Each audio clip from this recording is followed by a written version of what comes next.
अस्सलाम वालेकुम स्टूडेंट्स, साफी मिक्स में खुश आमदीद। इस वीडियो में मैं मैट्रिसेस चैप्टर की एक्सरसाइज 1.3 का सवाल नंबर 7 हल करता हूं। तो आइए शुरू करते हैं। आप देख रहे हैं स्क्रीन पे हमें क्वेश्चन 7 में दो मैट्रिसेस दी हैं, एक रिलेशन दी है जिसमें पहले मैट्रिक्स के साथ 2 मल्टीप्लाइड हो रहा है और दूसरी मैट्रिक्स के साथ 3 मल्टीप्लाइड कर रही हैं, और ये इनका हासिल इस मैट्रिक्स के बराबर है। लेकिन यहां पे मैट्रिक्स 1 में एक अननोन है जिसको ए का नाम दिया है, और फिर एक और अननोन है दूसरी मैट्रिक्स में जिसको बी का नाम दिया है, और हमसे पूछती है कि ए और बी इस रिलेशन से मालूम करें। तो ये बहुत आसान है। आए पहले इन मैट्रिसेस के साथ 2 और 3 नंबर वार मल्टीप्लाइड करते हैं और इस साइड को हल करते हैं, तो उसके बाद हम उसको इसके साथ कंपेयर करते हैं। तो मैं पहले जो लेफ्ट साइड पे जो रिलेशन दी है मैं उसको लिख देता हूं, और ये उसका सेकंड पार्ट हो गया। अब इस 2 को मैं इस मैट्रिक्स के हर एलिमेंट के साथ पहले मल्टीप्लाइड करता हूं, और इस 3 को इस मैट्रिक्स के हर एलिमेंट के साथ मल्टीप्लाइड करते हैं, जिस तरह हमने पिछले सवाल में देखा है। तो अगर इस 2 को मल्टीप्लाइड करूं तो हासिल इस पार्ट से ये मैट्रिक्स आ जाती है। अब देख लें कि मैंने हर एलिमेंट के साथ ये 2 मल्टीप्लाइड कर दिया है। इसी तरह ये प्लस मैं अपनी जगह पे लिखता हूं और हर एलिमेंट के साथ में ये 3 मल्टीप्लाइड करता हूं, तो हासिल मैट्रिक्स ये बनती हैं। ये मैंने 3 मल्टीप्लाइड कर दी हैं, यहाँ पे भी 3 मल्टीप्लाइड हैं, इसी तरह यहाँ पे भी 3 मल्टीप्लाइड हैं, और यहाँ पर भी 3 मल्टीप्लाइड है। अब हर एलिमेंट का मल्टीप्लिकेशन करके इसको अगर सिंप्लीफाई करें तो इस मैट्रिक्स से ये हासिल होता है। यानी 2 2s are 4, तो यहाँ पे मैंने 4 लिख दिया है। 2 4s are 8, तो ये मैंने 8 लिख दिया है। 2 times -3 is -6, तो ये मैंने -6 लिख दिया है। और 2 times a को मैंने 2a लिख दिया है। इसी तरह इस मैट्रिक्स के लिए अगर मल्टीप्लिकेशन में करूं तो उसके हासिल ये बनता है 3 1s are 3, 3 times b is 3b, 3 8s are 24, and 3 times -4 is -12।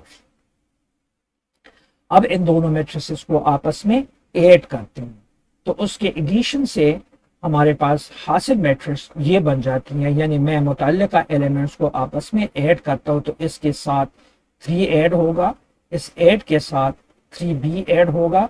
तो इसीलिए मैंने पहली रो के लिए ये और ये लिख दी है, और इसी तरह दूसरी रो में -6 के साथ 24 और 2a के साथ -12 ऐड होंगे। तो इसीलिए मैंने ये 2 एलिमेंट्स बना दिए।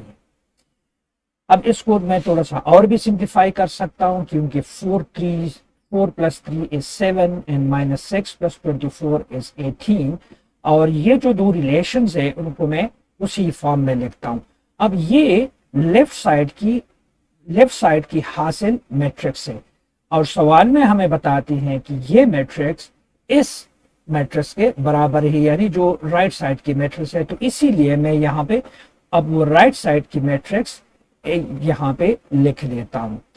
यानी सवाल में कहते हैं कि ये जो हासिल मैट्रिक्स है ये इस मैट्रिक्स के बराबर है। अब तारीफ से हमें पता है कि 2 मैट्रिसेस आपस में तब बराबर होते हैं कि उनका नंबर फर्स्ट, उनका ऑर्डर आपस में बराबर हो। तो अगर इन मैट्रिसेस को मैं देख लूं, यहाँ पे अगर इन मैट्रिसेस को मैं देख लूं तो यहाँ पे ये भी 2 × 2 मैट्रिक्स है, और इसी तरह ये भी 2 × 2 मैट्रिक्स है। तो इन दोनों मैट्रिसेस के ऑर्डर्स आपस में बराबर है। पहली कंडीशन सेटिस्फाइड हो रही है। अब दूसरी कंडीशन ये है कि मुतल्लिका एलिमेंट्स आपस में बराबर हो। तो इसको अगर मैं देख लूं, यहाँ पे 7 है, तो यहाँ पे मुतल्लिका एलिमेंट 7 है, यहाँ पर भी 18 है, और यहाँ पर भी 18 है। तो ये फर्स्ट कॉलम, तो दोनों मैट्रिसेस के आपस में एलिमेंट्स बराबर हैं।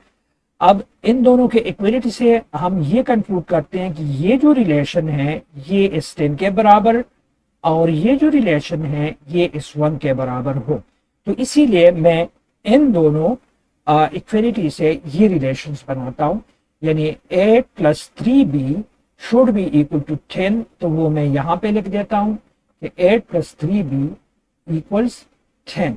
और इसको मैं दूसरी जो रिलेशन है 2a minus 12b should equal to 1, तब इसको मैं इक्वेशन 1 कहता हूं और इसको मैं इक्वेशन 2 कहता हूं। अब इक्वेशन 1 से हम b की वैल्यू मालूम करते हैं, तो उसके लिए मैं इस 8 को इस साइड पे लेकर आऊंगा तो ये माइनस हो जाएगा, और इसलिए मैं लिख सकता हूँ 3b is equal to 10 minus 8, और 10 माइनस 8 से बनता है 2।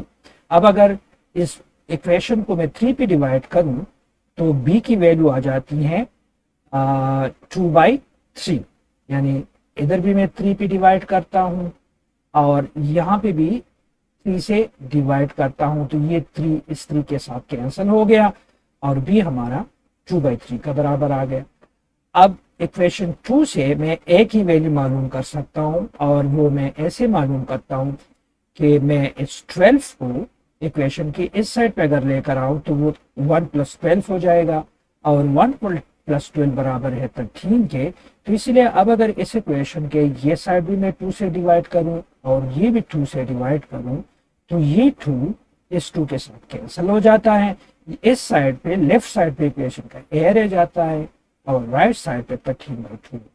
सो b की वैल्यू हमारी 2/3 के बराबर है और a की वैल्यू 13/2 के बराबर।